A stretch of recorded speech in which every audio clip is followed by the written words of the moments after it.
When a World Cup begins, the slate is entirely clean. Every team starts at zero.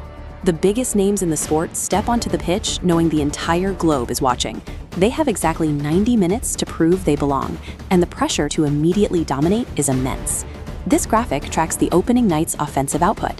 We saw 11 goals scored across 3 massive victories, neatly divided into 3 distinct pillars of dominance. Those pillars belong to France, Norway, and Argentina, 3 heavyweights who immediately put the rest of the world on notice. Analysis of the tape shows these victories relied on 3 completely contradictory tactical blueprints. By breaking down these specific styles, pace, power, and control, we can cut through the hype and see who actually has what it takes to lift the ultimate prize. We start with the favorites. France entered their opening match against Senegal as the heavy favorites, carrying the weight of massive global expectations.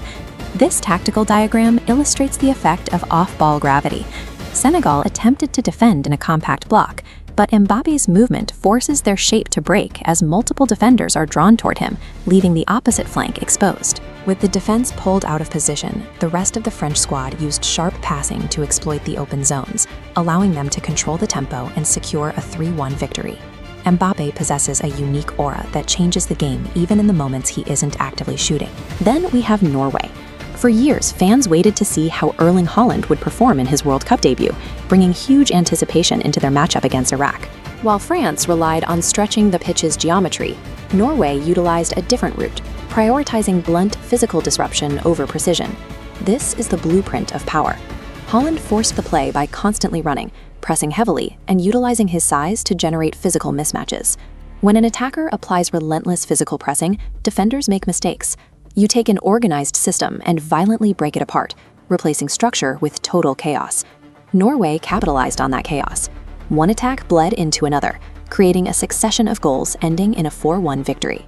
By unleashing a one-man wrecking ball, Norway elevated themselves from an unknown variable into a terrifying dark horse in the tournament. But neither of those teams carried the narrative burden of Argentina. They arrived to defend their title, while navigating the immense scrutiny of Lionel Messi's final World Cup appearance. Millions of people were watching every single touch, heading into a matchup against a dangerous Algerian squad. The pressure was enormous. Instead of matching France's frantic pace or Norway's violent chaos, Argentina reacted to that pressure with extreme, unhurried composure. This possession map illustrates the concept of control. On the right, you see a dense, cyclical, unbroken passing network. By methodically keeping the ball and dictating the terms of play, Argentina actively denied Algeria any chance to build an offensive rhythm. They slowly squeezed the life out of the game. That calculated approach neutralized the opposition, resulting in a clean sheet and a 3-0 victory. Argentina's performance showed that dictating the tempo can be an effective way to absorb and neutralize the pressure that comes with a title defense. After the opening matches, the hierarchy is set. We have France as the dangerous favorites, Norway as the disruptive dark horse, and Argentina as the composed defending champions. These 3 games deliver hard evidence that there is no single dominant way to win on the world stage. The rest of this tournament is now set up as a tactical collision course between the speedster, the monster, and the maestro. Now, looking at the data and the tactics, which of these 3 distinct performances was the most impressive?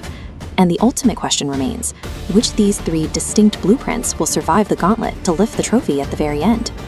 This data visualization tracks their collective output over 24 hours. You can see the totals for Mbappe, Haaland, and Messi rapidly climbing together until they hit a total of 11 combined goals.